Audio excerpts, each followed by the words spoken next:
Hello student, welcome to my channel, my NCERT and engineering classes. Today we are studying class 6, exercise 7.3, question number 4. What is question number 4? Find the equivalent fraction of 3/5 having आपको equivalent fraction दिया हुआ है, equal fraction दिया हुआ है 3/5 जिसमें condition ए दी हुई है डिनोमिनेटर 20. डिनोमिनेटर मतलब नीचे वाला नंबर फ्रैक्शन का और नंबरेटर मतलब ऊपर वाला. ओके तो सॉल्व करेंगे हम. सॉल्यूशन ए क्या है हमारे पास? डिनोमिनेटर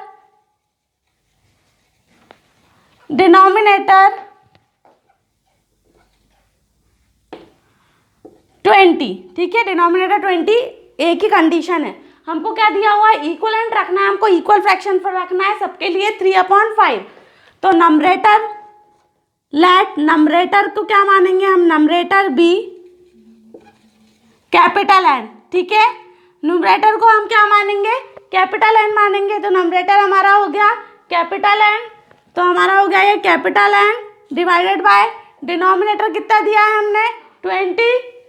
तो डिवाइडेड बाय 20 इक्वल टू में इक्वलेंट फ्रैक्शन हमारा कितना दिया हुआ है? 3/5. तो इक्वलेंट मतलब इक्वल और 3/5 हमको कंडीशन रखना है, ये दी हुई है. तो इक्वल में 3/5. ठीक है, अब हम क्या करेंगे? क्रॉस मल्टीप्लिकेशन करेंगे. मतलब n का मल्टीप्लाई 5 के साथ होगा और 20 का मल्टीप्लाई 3 के साथ होगा. तो n इंटू 5 बीच में क्या था? इक्वल टू था, तो इक्वल टू लगा दिया. 20 मल्टीप्लाई बाय 3 या 3 मल्टीप्लाई बाय 20. ओके, तो n मल्टीप्लाई बाय 5 क्या हो जाएगा? ये 5n इक्वल टू में 20 मल्टीप्लाई बाय 3, 3 2 जा 6 और एक 0 और क्योंकि 20 था. तो n इक्वल्स टू में क्या चल रहा है? 60. यहाँ पे मल्टीप्लाई में इक्वल टू के इधर आएगा तो 5 क्या हो जाएगा? डिवाइड में हो जाएगा. 5 पढ़ो अब इसको. 5 बन जा 5, 5 बन जा 5, कितना बचा था यहाँ पे? 1. 5 2 जा 10. तो नंबरेटर n मतलब क्या है हमारा? न्यूमरेटर कितना हो गया हमारा? 12 हो गया. Numerator equals to 12. तो जो हमारा रिक्वायर्ड फ्रैक्शन था, देयरफॉर रिक्वायर्ड फ्रैक्शन, हमारा रिक्वायर्ड फ्रैक्शन कितना हो गया? इक्वल टू में नंबरेटर अपॉन डिनोमिनेटर. तो नंबरेटर हमने अभी कितना है? कितना है? 12 अपॉन में डिनोमिनेटर हमारा ऑलरेडी था 20. तो रिक्वायर्ड फ्रैक्शन कितना हो गया? 12/20. Okay student, now come on B part.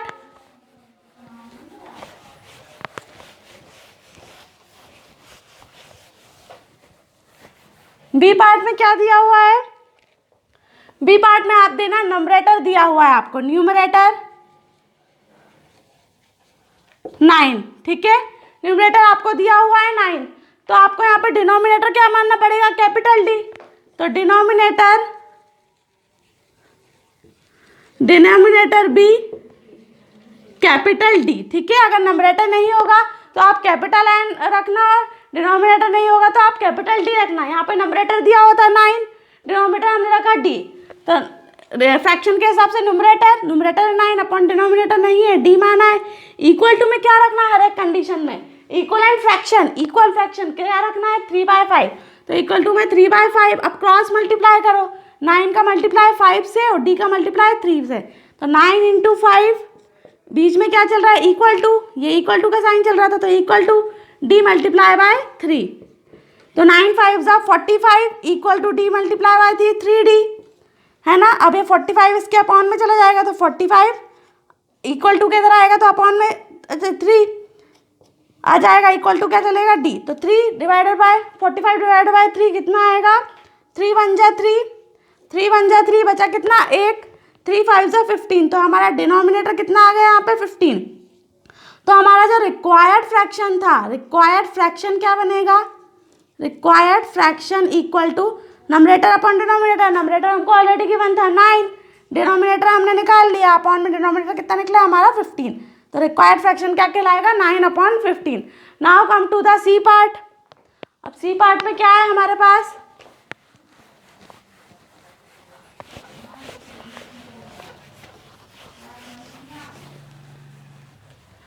C part में हमारे पास है डिनोमिनेटर.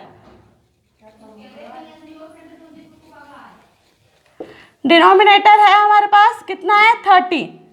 ठीक है। अब डिनोमिनेटर मतलब नीचे वाला, तो हमारे पास नंबरेटर नहीं है, तो numerator be capital N, numerator को हम क्या मान लेंगे, कैपिटल एन। तो नंबरेटर अपॉन डिनोमिनेटर होता है, तो कैपिटल एन अपॉन डिनोमिनेटर कितना दिया है, 30। क्वेश्चन के हिसाब से इक्वलेंट फ्रैक्शन, जो इक्वल फ्रैक्शन था किसके इक्वल रखना था, 3/5 के, तो इक्वल टू 3/5। अब क्या करेंगे हम, क्रॉस मल्टीप्लीकेशन, एन का मल्टीप्लाई 5 से और 3 का मल्टीप्लाई 30 से, 30 का मल्टीप्लाई 3 से, तो एन का मल्टीप्लाई 5 और 30 मल्टीप्लाई बाय 3, एन इंटू 5, बीच में क्या चल रहा है, इक्वल टू चल रहा है, तो इक्वल टू 3 मल्टीप्लाई बाय 30, तो n multiply by 5 which is 5n equal to का इक्वल टू 3 3 ज़ा 9 और 1 0 का 0, मतलब 3 इंटू 30 इज 90। अब n इक्वल टू में जो चल रहा है वो चल रहा है, तो 90 अपॉन में क्या जाएगा, 5 मल्टीप्लाई में इक्वल टू के इधर आएगा तो डिवाइड में जाएगा, या अपॉन में जाएगा, 9 डिवाइडेड बाय 5 इज 5 बन जा 5, 5 बन जा 5, कितने बचे 4, तो 4 यहाँ लग जाएगा, 5 4 0 5 8 जा 40, तो हमारा न्यूमरेटर क्या निकला गया, 18। अब हमारा जो रिक्वायर्ड फ्रैक्शन रहता है वो क्या रहता है, पूरा न्यूमरेटर अपॉन डिनोमिनेटर, तो न्यूमरेटर हमारा अभी अभी कितना निकला, 18, तो इक्वल टू 18 अपॉन में डिनोमिनेटर कितना है हमारे पास, पहले से ही हमको दिया हुआ है 30, तो 18 upon 30 is the required fraction of part C. Now come on D part.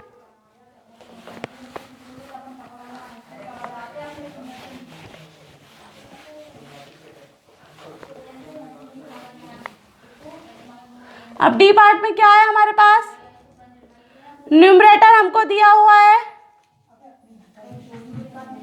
कितना दिया हुआ है, 27। अब हमारे पास न्यूमरेटर है तो हम क्या लिखेंगे यहाँ पे, डिनोमिनेटर को कैपिटल डी से डिनोट करेंगे या रिप्रेजेंट करेंगे, denominator be capital D, denominator को हम कैपिटल डी से डिनोट करेंगे। अब हमारा इक्वेशन क्या होती है, नंबरेटर अपॉन डिनोमिनेटर, तो हम नंबरेटर क्या है हमारे पास 27 अपॉन डिनोमिनेटर नहीं है, डी माना है, इक्वल टू क्या रख रहा है, equivalent fraction of, equal fraction कितने का रखना है, 3/5, तो इक्वल टू में 3/5। अब क्या करेंगे हम, क्रॉस मल्टीप्लाई करेंगे, 27 multiply by 5 and D multiply by 3, तो 27 मल्टीप्लाई बाय 5 इक्वल टू का साइन था यहाँ पे पहले, तो इक्वल टू डी का मल्टीप्लाई 3 से, डी मल्टीप्लाई बाय 3। अब 27 मल्टीप्लाई बाय 5 करो, कितना आएगा, 5 7 तो 35, 5 3 कैरी ओवर, 5 2 जा 10, 10 plus 3 13, 135 equal to D into 3 is 3d, है ना, तो ये 3 क्या जाएगा, इक्वल टू में, इसके इक्वल टू में है, इक्वल टू में 3 है, इक्वल टू के इधर आएगा तो मल्टीप्लाई में डिवाइड में हो जाएगा, 135 डिवाइडेड बाय 3 इक्वल टू में d, ठीक है। अब इसको आप सॉल्व करना, 3 1 जा 3, 3 2 जा 3 3 9, 3 4 जा 12, तो 3 4 जा 12, बचा कितना, 1, 3 5 जा 15, तो d की वैल्यू कितनी आ गई, d इक्वल्स टू 45, ठीक है। अब हमारा जो रिक्वायर्ड फ्रैक्शन होगा वो क्या हो जाएगा, नंबरेटर अपॉन डिनोमिनेटर, नंबरेटर कितना है हमको 27 और डिनोमिनेटर हमारा निकल गया है कितना, 45, तो 27 upon 45 is the required fraction of part D. Now come on question number 5। What is question number 5, find the equivalent fraction of 36 upon 48 with. अब यहाँ पे इक्वलेंट फ्रैक्शन मतलब इक्वल फ्रैक्शन रखना है, यहाँ पे इक्वल फ्रैक्शन कितना रखना है, वहाँ पे 3/5 के इक्वल रखना था, यहाँ पे 36 अपॉन 48 के इक्वल रखना है। तो सॉल्यूशन ए, नंबरेटर कितना दिया हुआ है, नंबरेटर हमको दिया हुआ है 9, ठीक है। अब यहाँ पे इक्वल फ्रैक्शन निकालना है, इक्वल में क्या रखना पड़ेगा, 36 अपॉन 48, वहाँ पे 3/5 रखना था, यहाँ पे 36 अपॉन 48 रखना होगा। सिमिलर केस है क्वेश्चन नंबर 4 के जैसा। तो नंबरेटर अपॉन डिनोमिनेटर, तो डिनोमिनेटर यहाँ पे क्या मान लेंगे, डिनोमिनेटर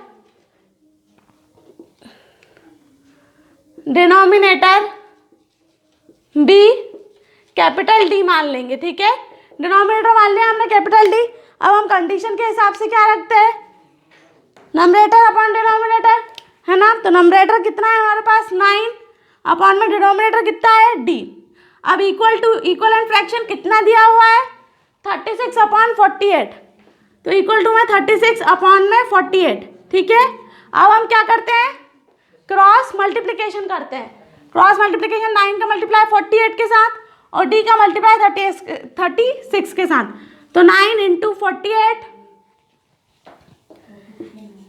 इक्वल टू में चल रहा है, तो equal to d multiply by 36। Okay student, अब 9 मल्टीप्लाई बाय 48 कितना होगा, बड़ा है, हम साइड में रफ में करके देखेंगे। 48 मल्टीप्लाई बाय 9, 8 9 जा 56, 6 5 कैरी ओवर, 9 4 जा 36, 36 प्लस 5 37, 38 39 40 41, तो कितना हो गया 9 मल्टीप्लाई बाय 48 416 इक्वल टू में क्या चल रहा है, d इंटू 36, तो क्या हो जाएगा 36d। अब 36 इसके अपॉन में आ जाएगा, इक्वल टू के इधर आएगा तो अपॉन में हो जाएगा। 416 डिवाइडेड बाय 36 इक्वल टू कितना जाएगा d। तो 416 को 36 से डिवाइड करोगे तो कितना आएगा, ये आप मुझे करके बताना कैलकुलेट, जो भी आपके आंसर आएगी वो इक्वल टू में डिनोमिनेटर आ जाएगा, ठीक है। अब आपका रिक्वायर्ड फ्रैक्शन क्या होता है, required fraction equal to numerator upon denominator, तो नंबरेटर कितना है 9 अपॉन डिनोमिनेटर की वैल्यू जो भी आएगी यहाँ पे वो आप मुझे कैलकुलेट करके बता देना। Now come on B part, B part में क्या है,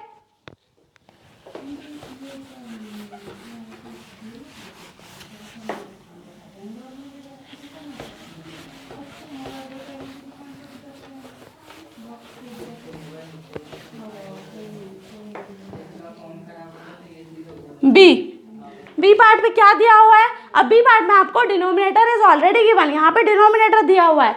डिनोमिनेटर कितना दिया हुआ है,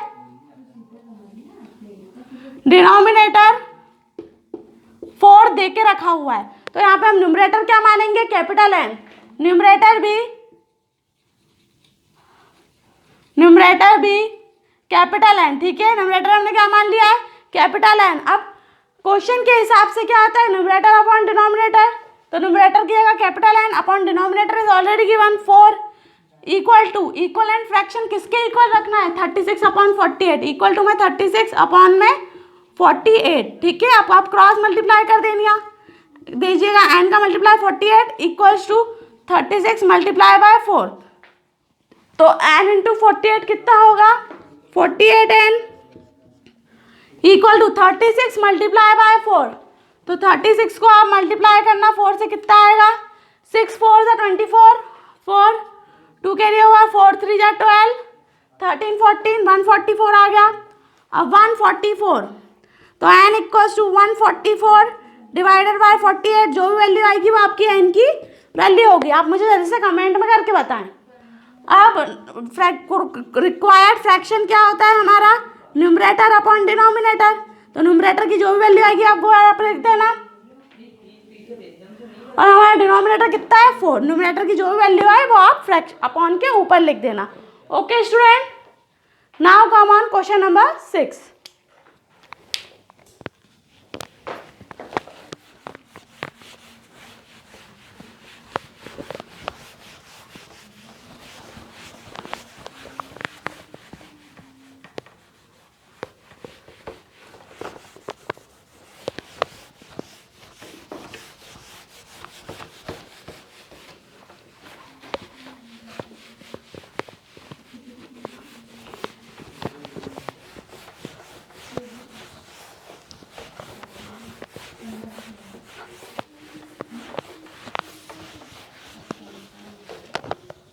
व्हाट इज क्वेश्चन नंबर 6, क्या है क्वेश्चन नंबर 6 में,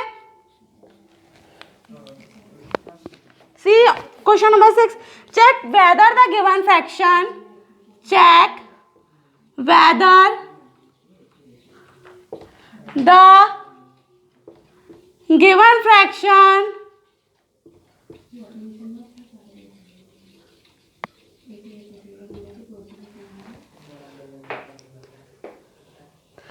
आर इक्वलेंट,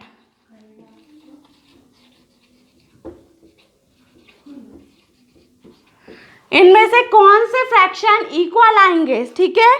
तो कुछ 3 कंडीशन आपको दी हुई है, पहले हम उन तीनों कंडीशन को लिख लेंगे। 5/9, comma 30/54, B condition 3/10, comma 12/50, condition number C, condition number C क्या है, 7/13, 5/11। ठीक है, ये आपकी कंडीशन है। आपको यहाँ पे चेक करके बताना है कि इनमें से कौन सा फ्रैक्शन कैलकुलेट करने पे इक्वल आएगा। तो let us solve one by one. Solution A 5/9, comma 30/54। तो जब भी आपको चेक करना हो दो फ्रैक्शन है कि इक्वल आ रहे हैं कि नहीं, तो आप उनका क्रॉस मल्टीप्लाई कर देना। मीन्स 5/9 और 30/54, ये दो फ्रैक्शन लिख लिए, उसका क्रॉस मल्टीप्लाई मतलब 5 का मल्टीप्लाई 54 से होगा सामने वाले के नीचे वाले से, और 9 का मल्टीप्लाई 30 से होगा। क्रॉस लगना चाहिए बीच में। तो क्या हो रहा है, 5 × 54, और अनदर कंडीशन क्या है, 5 का 54 से 9 × 30। तो 9 × 30 कितना होगा, 270। और ऐसे ही 5 × 40 आप करो, 5 × 20, और कितना आएगा 270। तो दोनों के फ्रैक्शन 5/9, 5/40 मल्टीप्लाई करते तो इसका भी 270 आया, इसका भी 270 आया। मीन्स द गिवन फ्रैक्शन, जो हमारा गिवन फ्रैक्शन है, आर इक्वलेंट। इक्वलेंट मतलब इक्वल आया है, क्यों, क्योंकि दोनों का मल्टीप्लिकेशन का रिजल्ट 270 और 270 मतलब इक्वल है। Now come on condition number B. Condition number B में क्या दिया हुआ है, 3/10, कॉमा 12/50, 3/10, 12/50। सबसे पहले तो दोनों का क्रॉस मल्टीप्लाई कर दो। 3/10, 12/50 को लिखा, क्रॉस मल्टीप्लाई मतलब बीच में एक क्रॉस लगा दो। 3 का मल्टीप्लाई 50 से होगा, 3 × 50, एंड एक को मल्टीप्लाई क्या करना है हमको, 3 का मल्टीप्लाई 50 एंड 10 × 12। तो 3 × 50 कितना आएगा, 150, और ये कितना होगा 120। तो क्या ये दोनों इक्वल है, means 150 not equals to 120। Therefore given fraction, given जो हमको फ्रैक्शन दिए हुए थे कौन से, 3/10 और 12/50 इज नॉट इक्वलेंट। दोनों क्या है, इक्वल नहीं है, मतलब that are not equivalent fraction. Now come on C part. अब सी पार्ट में क्या दिया हुआ है,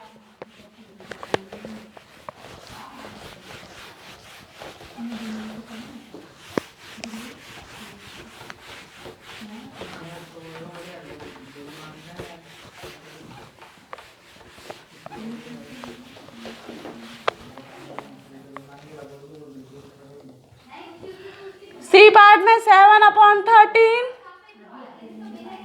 और दूसरा फ्रैक्शन क्या दिया हुआ है, 5/11, कॉमा 5/11। अब जल्दी से इसका भी क्रॉस मल्टीप्लाई कर दो।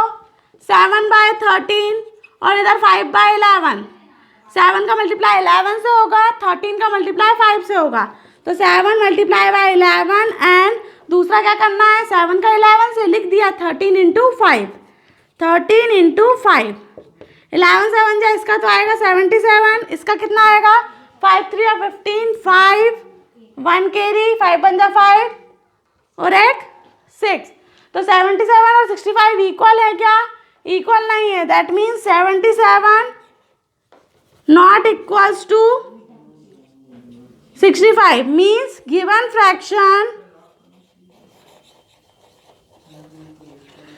Fraction is not equivalent. ठीक है, गिवन फ्रैक्शन आपके इक्वलेंट नहीं है, क्योंकि एक का आंसर आ रहा है 77 और अनदर का आंसर आ रहा है 65।